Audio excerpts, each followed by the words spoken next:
Urgent! A split in the Kremlin. Akhmat has shaken Russia. The commander of the Akhmat Special Forces, Alaudinov, has once again found himself at the center of a media storm. But this time, it's not just Z-bloggers who have turned against him, but the Kremlin itself.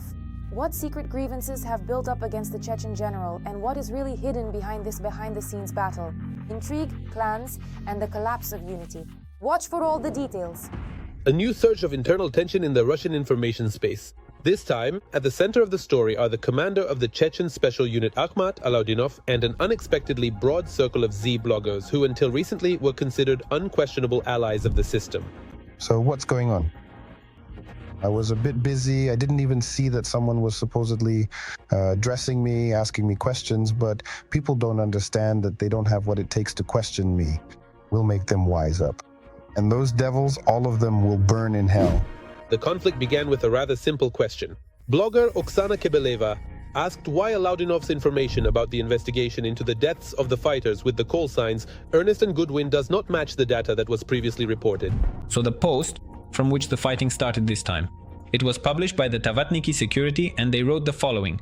We are publishing this video for the first time, an interview with the deputy head of the main military political directorate of the Russian Armed Forces, Apti Alaudinov. It was recorded about a year ago. Watch and listen carefully.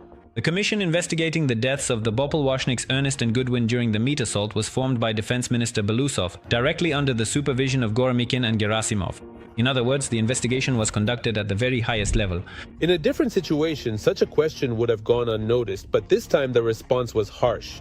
You don't have the right to ask such questions. It's not right to question our lieutenant general, and you shouldn't do that. And what exactly is he supposed to decide? Maybe it's you who needs to make up your mind. You yourselves no longer know whom to attack just for media hype. Then came a sharp response from Alaudinov's defender. A statement was recorded in which one of the Z commentators was accused of having ties to Navalny supporters. Who would doubt that Oksana Koboleva, who today, in a frenzy, lashed out at a current general and hero of Russia, was previously an active supporter of Navalny? Here's what she wrote back in 2012. There she talks about supporting an armed uprising and about Putin, whom she wanted to leave back in 2012. But now she inserts the word Putin into every post. The speech was emotional, with direct jabs at bloggers. In addition, Alaudinov has started to publicly attack his critics, accusing one of ties to the opposition and another of using disrespectful language. After a few days, Koboleva is detained under the article on discrediting the army, supposedly for old posts. But the coincidence seems just a little too timely. You should stop pretending to be a patriot, because it's not for you, Oksana Ravkatovna, attacking an active general, trying to smear him and twisting his videos. I'll add from myself that this phrase about Apti Aronovich Alaudinov supposedly believing the investigation is bribed, that was added on their own.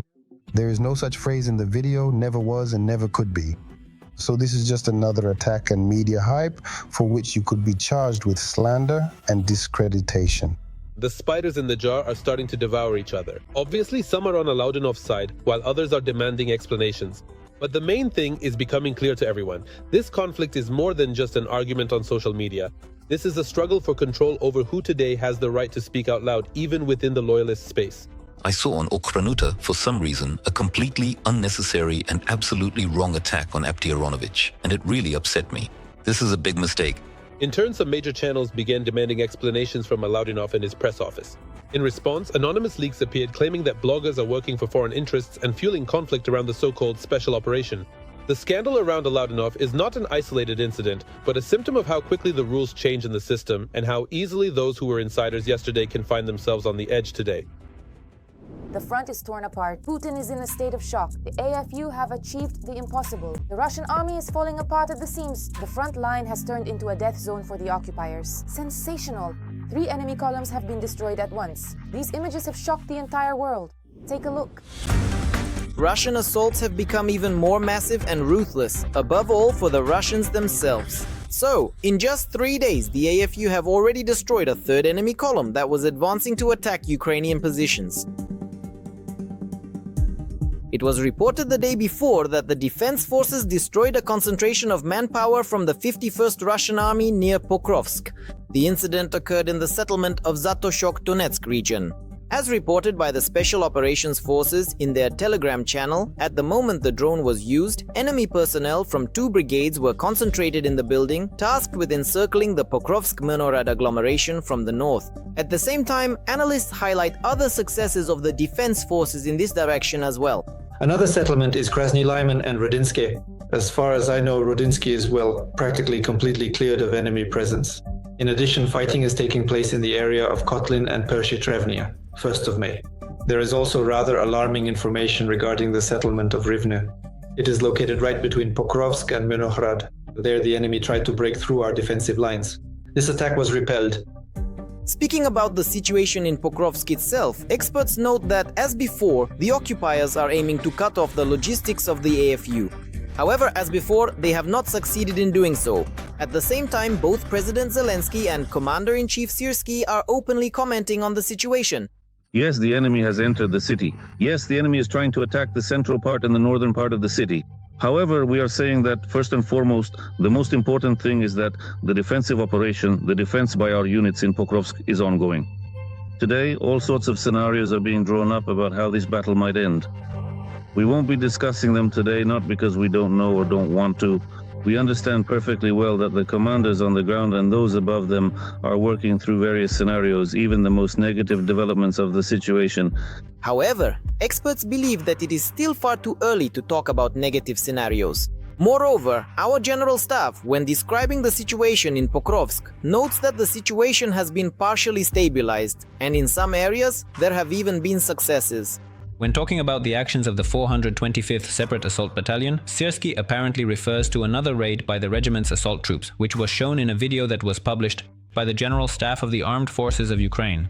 The video was geolocated by the Ukrainian channel Infectum, which commented as follows: Assault groups of the Skilya Regiment are conducting a raid on the northern part of Pokrovsk, clearing out individual Russian positions in the private sector and dispersing throughout the city. Interestingly, the groups managed to link up with the fighters who are holding the city council building in the city center, already beyond the railway line that divides the city in half and serves as a kind of barrier. In other words, the previous video where Skelya's groups made their way through half the city to the city council wasn't just a flag for show, but a full-fledged capture and holding of the position.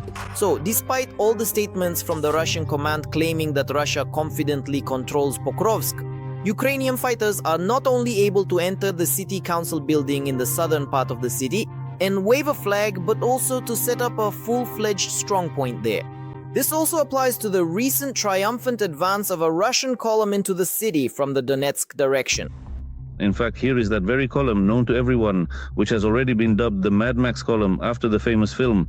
Russian propagandists replayed it countless times, but ultimately forgot to show the most important part, the ending, how the fighting ended for these inhumans. In fact, it was a rout. But that wasn't enough for the Russians, and just yesterday they advanced in a similar column to attack Kostiantinivka. The result was identical.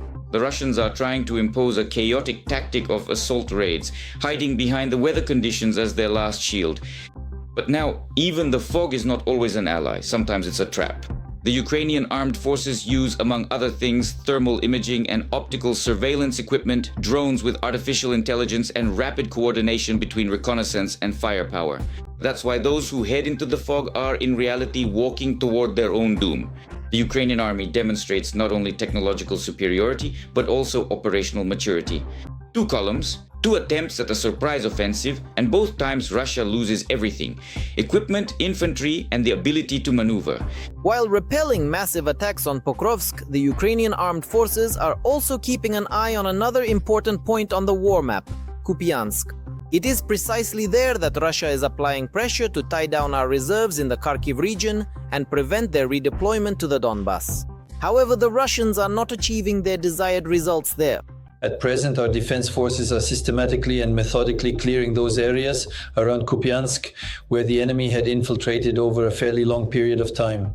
Regarding Kupiansk, I remain firmly hopeful that we will manage, if not tomorrow or the day after, then in the near future, to fully stabilize the situation on this section of the front. And at the same time, to disrupt the Russian rear, experts add, and there are already the first signs of this. In particular, yesterday's strike on the port of Novorossiysk has been called by many a real turning point, both in the war and in the collapse of the Russian economy. Ukrainian forces have reached a new milestone. For the first time, they successfully struck Russia's main oil export gateway in the south, the port of Novorossiysk, with a massive attack. Drones hit the area, but most importantly, missiles as well. The drones distracted the air defense, while Flamingo-type missiles, I'm sure no other kind could have caused such flashes and explosions, delivered the decisive blow. On your screens are videos from local residents showing powerful explosions in several parts of the port. Like the ports on the Baltic, Novorossiysk remains a key location for Russia when it comes to oil trade. It is also one of the most heavily protected points by air defense systems. If our missiles manage to bypass these systems, we can confidently say there will soon be a sharp increase in explosions in Russia. The nuclear arms race has been derailed. The US destroyed Putin's reputation with a single strike. Shocking. The dictator boasted about the Burevestnik. The Americans unveiled their latest secret missile. The secret has been revealed. What is this technological marvel? How great is its destructive power, and who is it really aimed at? Watch for all the shocking details. Putin has gone too far. The US has responded to the dictator's wonder weapon.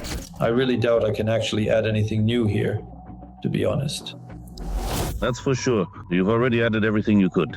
First, Putin announced the completion of decisive tests of the intercontinental cruise missile with a nuclear engine, the Burevestnik, which according to him has no analogues in the world. As is known in terms of range, the Burevestnik has surpassed all known missile systems in the world. After that, he announced the successful launch of the nuclear torpedo Poseidon from a submarine. This is an advanced autonomous unmanned underwater device called Poseidon. Also equipped with a sophisticated nuclear power unit.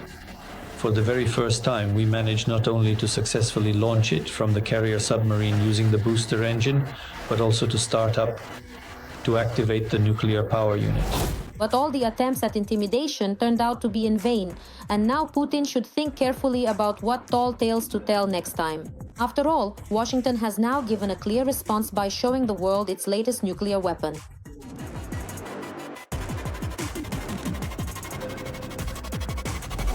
On October 29th, a bomber was spotted over California with an unusual object under its wing.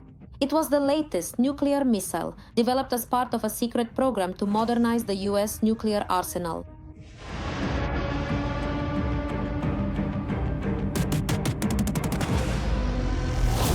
The publication Defense News called it a leap into a new era of strategic deterrence, noting that the missile is smaller, stealthier, and far more lethal than its predecessors. It is built using stealth technology, which allows it to avoid detection by enemy radars. The public appearance of the missile under the wing of a B-52 bomber was its first demonstration in actual flight. And this was an official test flight, not a training exercise. With a range of over 2,400 kilometers, the new missile allows American bombers to strike from beyond the reach of even the most advanced air defense systems.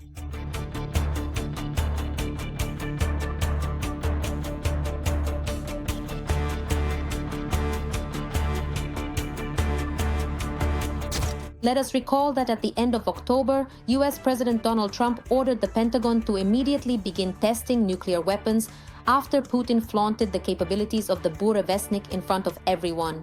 Well, let's see what the Russian dictator will boast about next. That's all for now. For more breaking news from the front, tune in to our next episode. Every voice matters. Join our community, support independent journalism, and help us bring you the truth from Ukraine. Become a member of Ukraine Today. Join us now.